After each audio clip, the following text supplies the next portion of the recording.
श्री राम।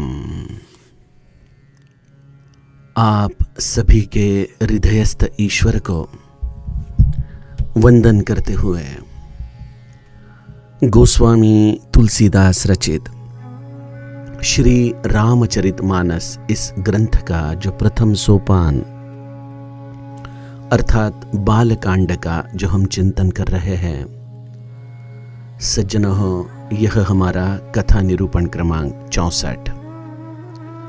हमने पिछले कथा चिंतन में यह रामचरितमानस रूपी सरोवर हमारे जीवन में हम किस तरह से प्राप्त कर सकते हैं, उसकी विधि क्या है।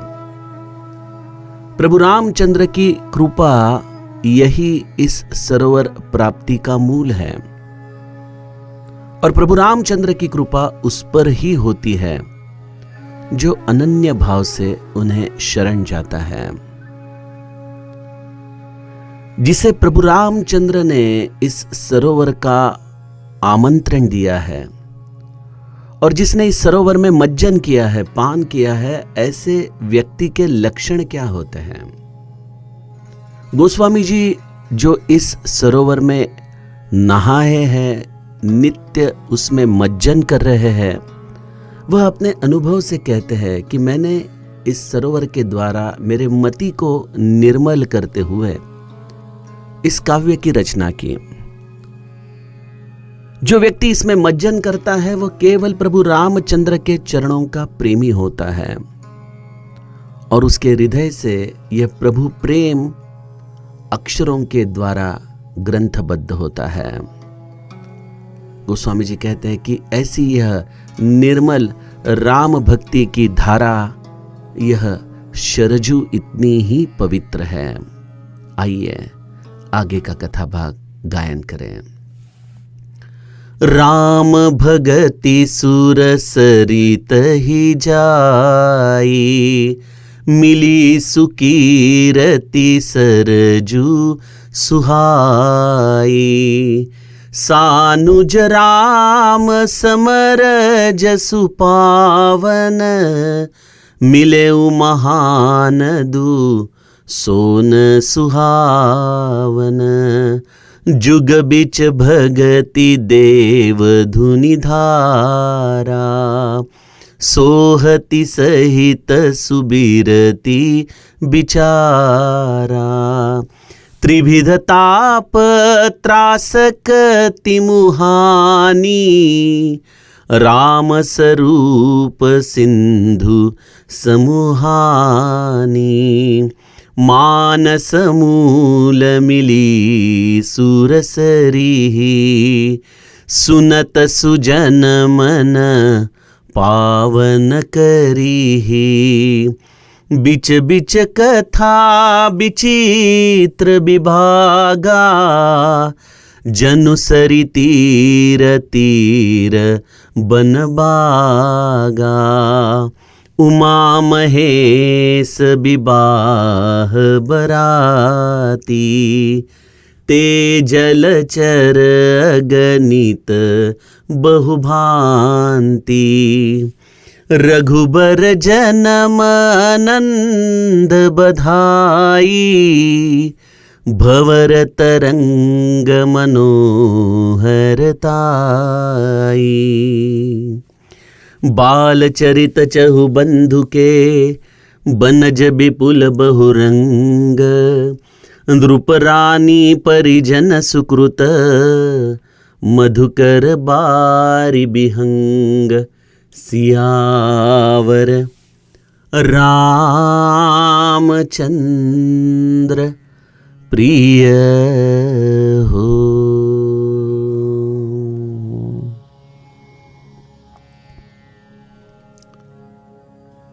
सज्जनों, गोस्वामी जी हमें इस राम भक्ति रूपी अत्यंत पवित्र शरयु का महात्म्य समझा रहे हैं। श्रोता त्रिविध समाजपुर, ग्राम नगर दुहुकूल। संत सभा अनुपम अवध, सकल सुमंगल मूल।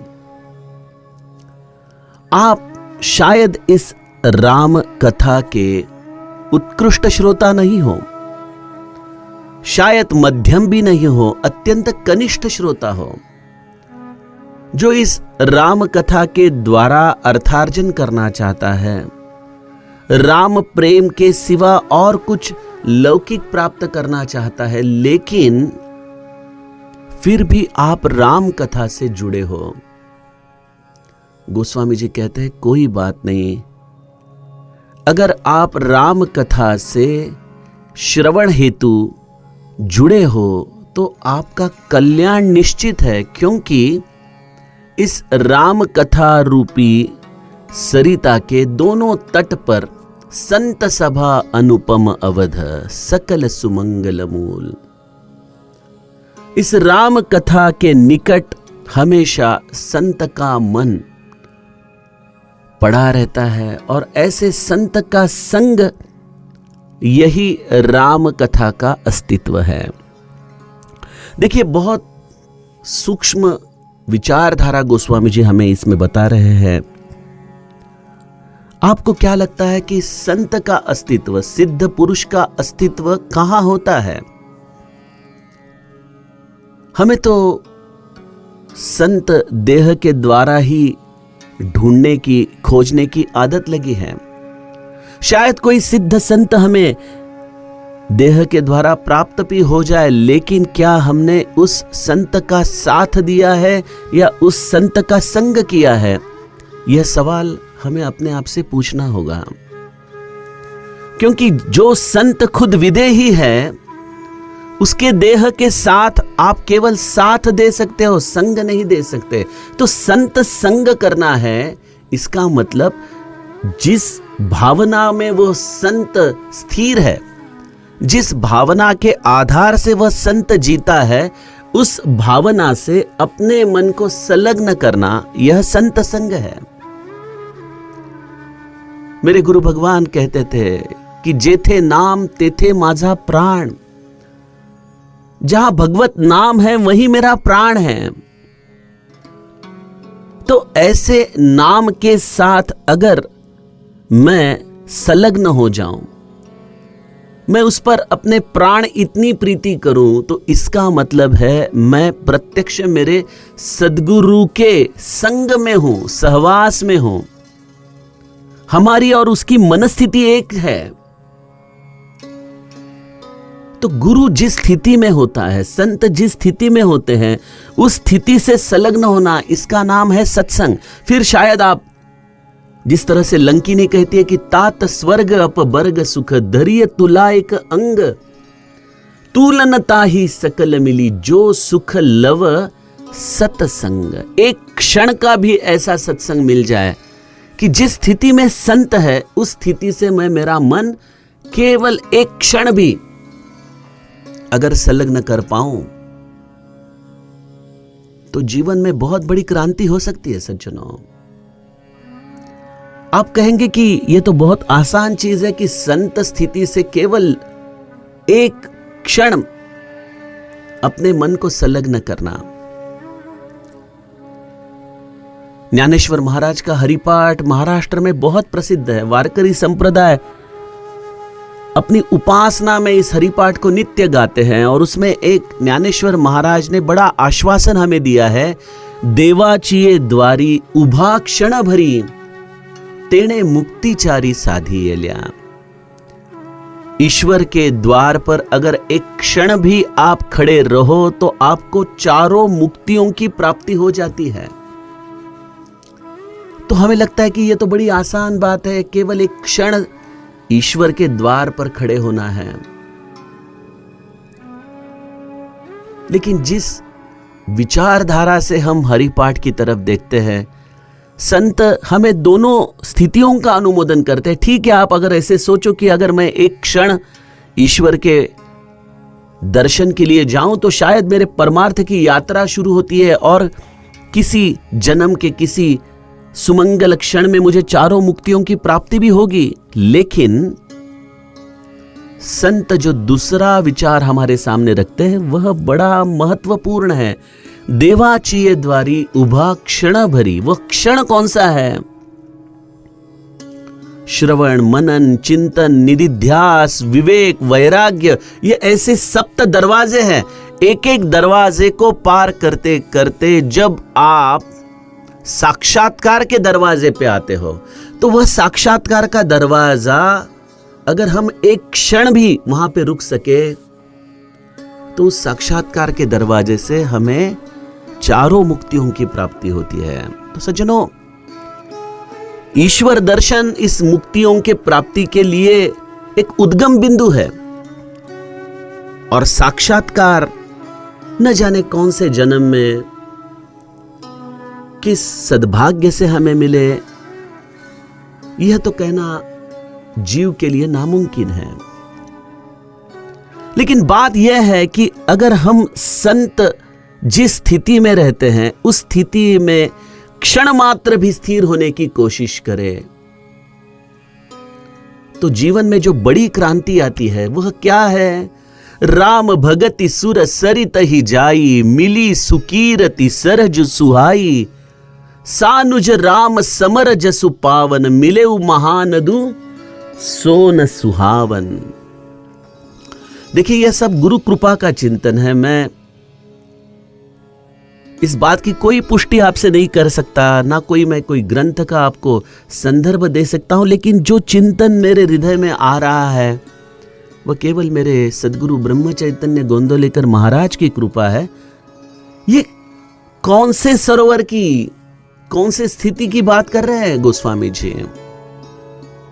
अगर हम उस संत समाज में एक क्षण भी स्थिर हो सके, तो गोस्वामी जी कहते हैं कि आपके हृदय में जो ये राम भक्ति की पवित्र धारा निर्माण हुई है, वह पवित्र धारा कीर्ति रूपी शरयू के तरह दौड़ते दौड़ते राम भक्ति रूपी गंगा में सम्मिलित हो जाती है। देखिए, उन्होंने दो चीजें कही है। राम भक्ति जिसके हृदय में प्रवाहित होती है, वह शरयू इतनी पवित्र है। और शरयू क्या है? राम भगति सुर सरित ही जाई। यह प्रभु रामचंद्र की सुंदर कीर्ति, इसका नाम है शरयू। तो सज्जनों, इसका मतलब क्या है? देखिए, आज की तारीख में हम परमार्थ में भी देखते हैं कि लोग एडवर्टाइज करते हैं। ठीक है, वो तो कलियुग का विज्ञान का एक साधन है, उसके बारे में हमारा कोई संदर्भ नहीं है बात करने का। लेकिन मैं सोचता हूं कि गोस्वामी जैसे एक छोटे से ग्राम में जो संत जन्म लेते हैं, और ऐसे गोस्वामी जी के जन्म के पश्चात आज इतने 600 साल होने को आ गए, एक बहुत बड़ा समुंदर राम भक्तों का गोस्वामी जी के प्रति अपना सद्भाव रखते हुए नित्य एक सरिता की तरह बह रहा है, नित्य सरिता की तरह। मेरे सद्गुरु भगवान भी गोंदवले में, एक छोटा सा ग्राम, आज भी महाराष्ट्र में कई लोगों को मालूम नहीं है गोंदवले ग्राम कहां है। ऐसे ग्राम में 150 पौने 200 साल पहले जिस संत ने जन्म लिया, लेकिन ऐसे संत को ढूंढते ढूंढते उस वक्त के राजा महाराजा, बड़े बड़े लोग न जाने कहां कहां से ढूंढते ढूंढते श्री महाराज तक पहुंचते थे। क्यों? क्योंकि सज्जनों, आत्म साक्षात्कार एक ऐसी शरयू है जो अपनी कीर्ति स्वयं लेके बहती रहती है, स्वयं लेके। उसे आपको सिद्ध नहीं करना पड़ता। श्री महाराज कहते थे कि आप अपने हृदय में ईश्वर प्रेम में निमग्न हो जाओ, अपने स्वरूप का दर्शन लो और बस पड़े रहो, सारी दुनिया आपके चरणों में आके खड़ी हो जाएगी। यह बहुत बड़ी स्थिति है सज्जनों, और यह वस्तु स्थिति हमने संतों के चरित्रों में देखी। उनका जीवन यह शरयू की तरह पवित्र है, शरयू की तरह कीर्ति रूपी है। मैं तो अपने निज अनुभव से कहता हूं, मैं तो कोई आत्म साक्षात्कारी व्यक्ति नहीं हूं, ना मेरे हृदय में इतना राम प्रेम है कि लेकिन मेरे प्रभु रामचंद्र अत्यंत दया सिंधु है। शायद शरयू में बहने वाला एक छोटा सा नाला हो, एक छोटा सा प्रवाह हो, इस भांति अगर मैं मेरे जीवन की, मेरे अनुभव की चर्चा आपके सामने रखूं तो मुझे लगता है कि आज एक इंजीनियर व्यक्ति यह राम कथा कहता है और शायद आप जैसे कई लोग इस कथा के द्वारा मुझसे जुड़े हैं, तो मेरे और आपके बीच में इस व्यक्ति का महात्म्य नहीं है, हमें जिसने जोड़ा है वह है राम कथा की शरयू। और राम अपने दास को, अपने भक्त को अपने से बड़ा बना देता है। और लोग कहते हैं कि रविंद्र पाठक की कथा कितनी अच्छी है। अरे रविंद्र पाठक कौन है? ऐसे कई लोग आएंगे और बह जाएंगे इस सरिता में, लेकिन जो इस राम कथा की सेवा करेगा, यह शरयू मैया उसकी कीर्ति स्वाभाविक रूप से इस विश्व में सबके सामने प्रस्थापित करते जाएगी। और यह राम कथा का रहस्य है। राम भगति सुर सरित ही जाए। लेकिन फिर एक बहुत बड़ा उत्तरदायित्व राम भक्त के ऊपर आ जाता है। जिस तरह से मां शरयू मानस सरोवर से बहते बहते अयोध्या तक आती है और जैसे ही अयोध्या की सीमा खत्म होकर शरयू आगे बढ़ती है तो बस कुछ ही किलोमीटर बाद शरयू अपना अस्तित्व खो देती है, वह गंगा जी में समर्पण कर देती है। तो इसका मतलब क्या है कि राम कथा की अगर आप सेवा करो तो आपके जीवन में कीर्ति आना यह स्वाभाविक है, क्योंकि राम कथा एक इत्तर की तरह है। अगर आप इत्तर अनजाने में भी लगाओ तो भी उसकी खुशबू फैलती है। उसी तरह से आप जाने अनजाने किसी भी तरह इस राम कथा की सेवा करो तो यह कीर्ति रूपी शरयू आपके जीवन में प्रवेश करेगी। जितना आपका समर्पण भाव है उतना ही आपको शरयू मैया सुयश भी प्रदान करेगी। लेकिन फिर वहां साधक का उत्तरदायित्व है कि इस कीर्ति के लोकेशना में वह न रुके, वह अपने आप को कृष्णार्पणमस्तु इस भावना से इस समस्त कीर्ति को गंगा जी में समर्पित कर दे। अन्यथा हम देखते हैं कि कथा से अगर किसी व्यक्ति का नाम बढ़ता है तो कथा छोटी हो जाती है, व्यक्ति बड़ा हो जाता है। देखिए, राम कथा एक परिपूर्ण शास्त्र है। सुंदरकांड में जब विभीषण जी हनुमान जी को कहते हैं कि आप कौन हो, आप आपका परिचय दीजिए, तब हनुमंत अपना परिचय पहले तो प्रभु रामचंद्र का परिचय देते हैं और उसके पश्चात वो क्या कहते हैं, तब हनुमंत कही सब राम कथा निज नाम। ये बहुत सुंदर सूत्र है सुंदरकांड का। तब हनुमंत कही सब, तब के पहले श्रोता के लक्षण क्या होते हैं उसकी चर्चा सुंदरकांड में विभीषण के चरित्र में हम करेंगे, तो तब इस शब्द को मैं नहीं अभी विस्तार करूंगा। लेकिन तब हनुमंत कही सब राम कथा निज नाम, ये जो आखिरी के 3 शब्द है वो बड़े मायना रखते हैं। राम कथा कही और उसके पश्चात अपना नाम कहा, तो राम कथा प्रमुख है, कहने वाला व्यक्ति पीछे है। लेकिन इस कलयुग के प्रभाव में हम देखते हैं कि लोग कहते हैं कि फलाना फलाना की राम कथा। अरे ऐसे फलाना फलाना कितने आएंगे और जाएंगे, राम कथा की यह कीर्ति रूपी शरयू तो बहती ही रहने वाली है। तो यह व्यासपीठ का उत्तरदायित्व है कि वह शरयू की कीर्ति तो प्राप्त करे, लेकिन तुरंत इस कीर्ति को गंगा जी में समर्पित करें। अन्यथा अयोध्या के बिना शरयू नहीं रह सकती। आप राम कथा से आगे अगर कोई उपाधि के प्रांत में निकल जाओ तो यह शरयु आपको छोड़ देगी। इसलिए सज्जनों, हर दिन हर पल अगर आपको कोई बढ़ाई मिल रही है, अगर कोई आपकी सराहना कर रहा है, क्योंकि राम भक्ति, राम कथा की सेवा यह अपने आप में एक जादू का दिया है। जिसने जिसने इस कथा की सेवा की है, राम कथा ने उसे महत्व दिया ही है। लेकिन उस व्यक्ति का उत्तरदायित्व है कि वह तुरंत उसे मिली सुकीरति सरजु सुहाई, उसे गंगा जी में वह समर्पित कर दे, बस अपने साथ न रखें। तो इससे क्या होगा? देखिए, ये जो चर्चा चल रही है वह मनुष्य जीवन के परिपूर्णता की चर्चा है। लोग कहते हैं आप एक व्यवसाय संभालते हुए इस राम कथा को इतना वक्त कैसे देते हो? लेकिन मैं आपसे अनुरोध करता हूं कि जीवन जीने के जो 4 पुरुषार्थ है, अर्थ, धर्म, काम और मोक्ष, इन चारों अवस्थाओं की परिपूर्णता राम कथा देती है। आप केवल राम भक्ति में रत रहिए। जीवन में आप जितनी कल्पना नहीं कर सकते उतनी परिपूर्णता अर्थ रूप से आपके जीवन में आएगी।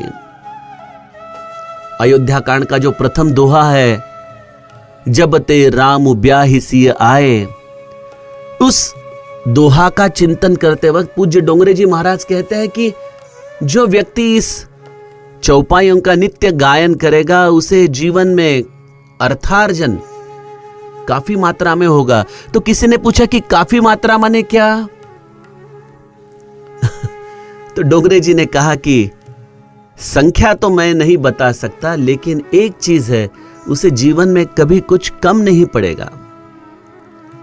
तो राम भक्ति करने वाले व्यक्ति के जीवन में कोई कमी नहीं रहती।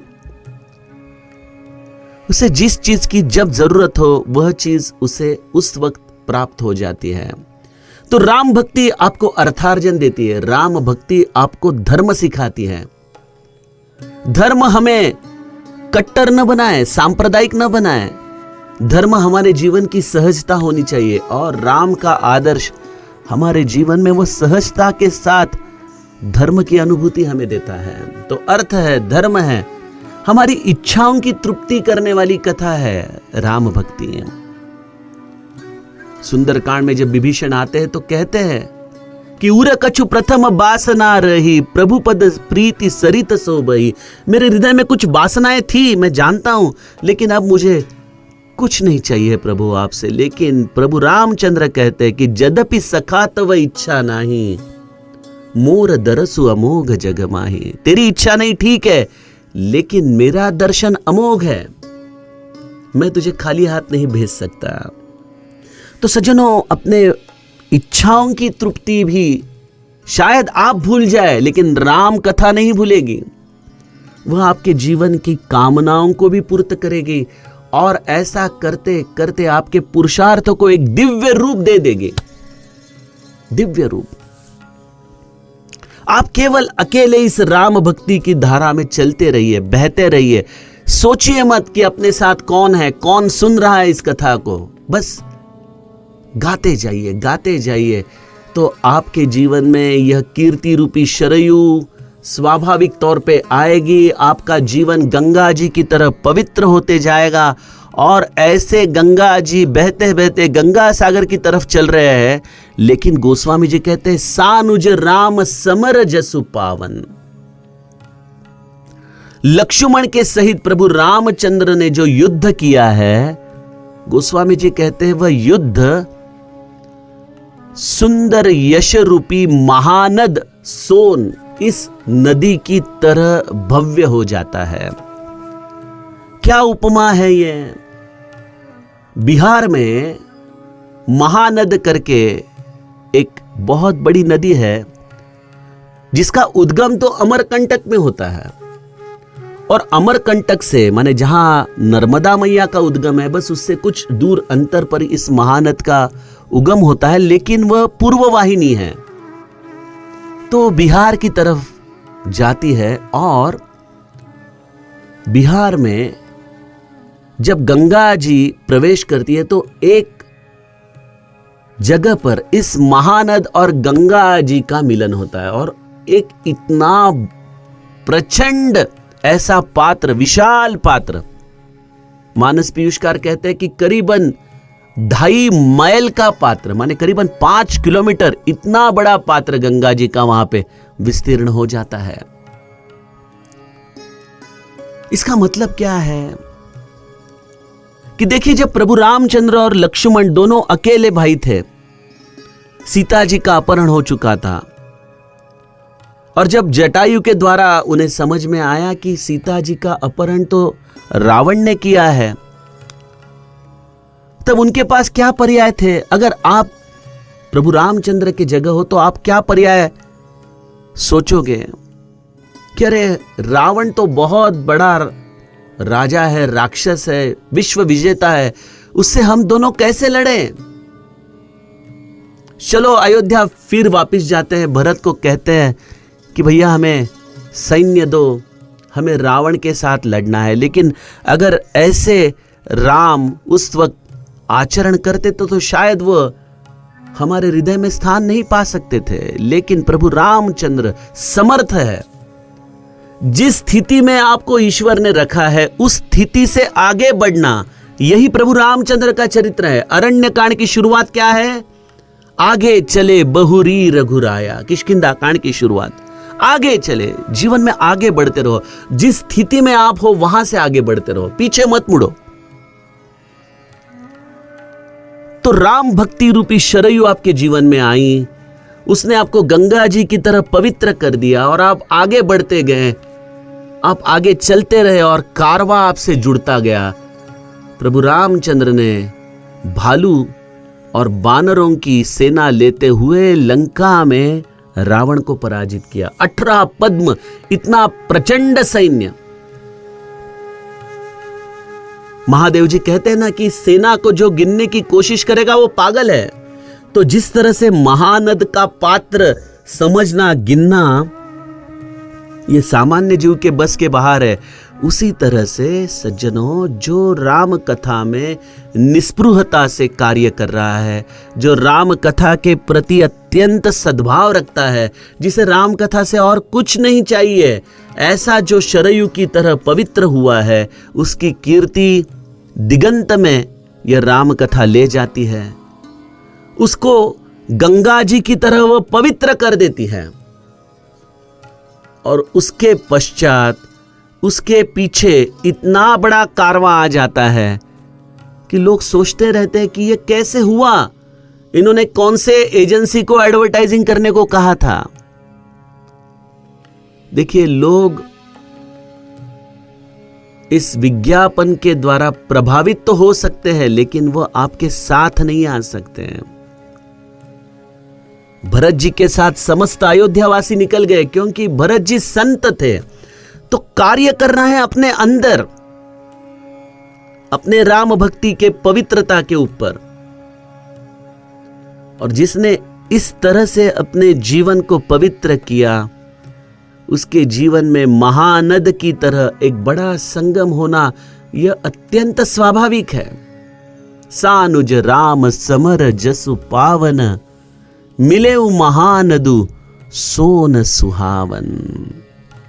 गोस्वामी जी इस तरह से हमें इस राम कथा के द्वारा जीव अपने चारों पुरुषार्थों को किस तरह से न्याय देता है, यह बड़े कुशलता से समझाते हैं। देखिए, अब मैंने जो अभी विवरण किया है, यह विवरण इस चौपाई के द्वारा अगर आप पढ़ने जाओ तो शायद आपको इसका अर्थ न मिले, लेकिन जो इसके अंदर गुणार्थ है, जो मुझे गुरु कृपा से मेरे हृदय में, अनुभव में जो कुछ आ रहे हैं, वही मैं आपसे मुक्त रूप से संवाद कर रहा हूं। लेकिन इसका रहस्य एक ही है कि आप केवल केवल केवल असमानस चखचाही, भई कभी बुद्धि विमल अवगाही। अपने जीवन को इस मानस में नित्य अवगाहन करते रहिए।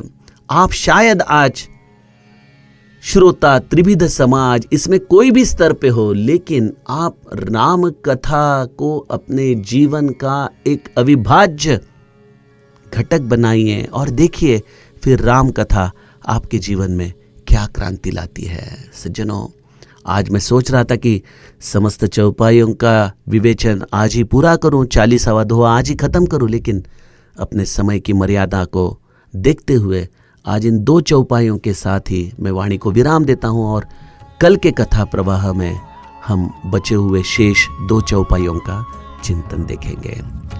जानकी जीवन स्मरण, जय जय राम।